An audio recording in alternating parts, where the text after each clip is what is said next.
তাৰ জ্বলন্ত প্ৰমাণ আপোনালোকে এইখন গৃহতে পালে। পাইছেন নাই? প্ৰবীণৰ মাক দেউতাকে মানস কৰিছিল, তপস্যা কৰিছিল যে প্ৰভু গৃহভাগলৈ অকণমান সুখ শান্তি আহিব লাগে, আমাৰ যদি কোনাকণৰ এটি চাকৰি হৈ যায় তেতিয়াহ'লে গৃহত মই ভাগৱত পাঠ কৰিম।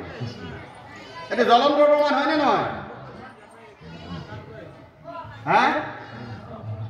জ্বলন্ত প্ৰমাণ। গতিকে ভাগৱত শ্ৰৱণ কৰিলে চৈধ্য শাস্ত্ৰ ভাগৱত হৰি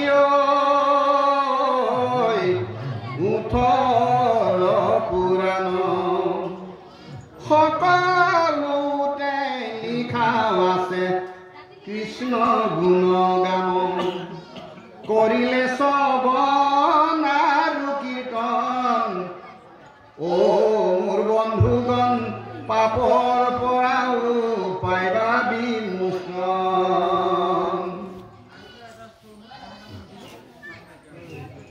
একান্ত মানে যি অকণমান সময় পাৰে, কাৰোবাৰ শৰীৰত বেমাৰ আছে সেৱাদি কৰি পেলাই গুচি যাব। আৰু এইখন গাঁৱত আজি কোনো কাৰণে তেল পিঁয়াজ ব্যৱহাৰ কৰি কোনো আহাৰ গ্ৰহণ নকৰিব।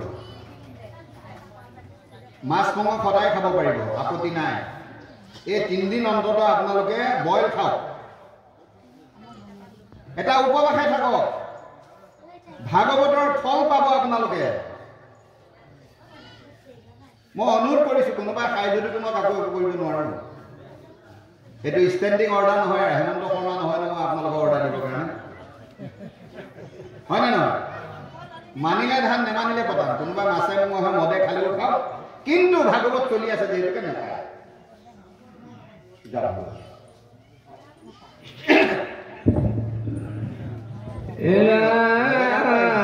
পাছে নাৰায়ণে যদ বংশে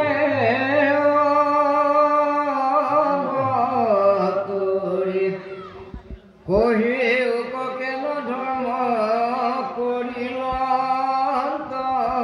হৰি মহাজ্ঞানী গণে যাক গাৱে বিচাৰ সংসাৰ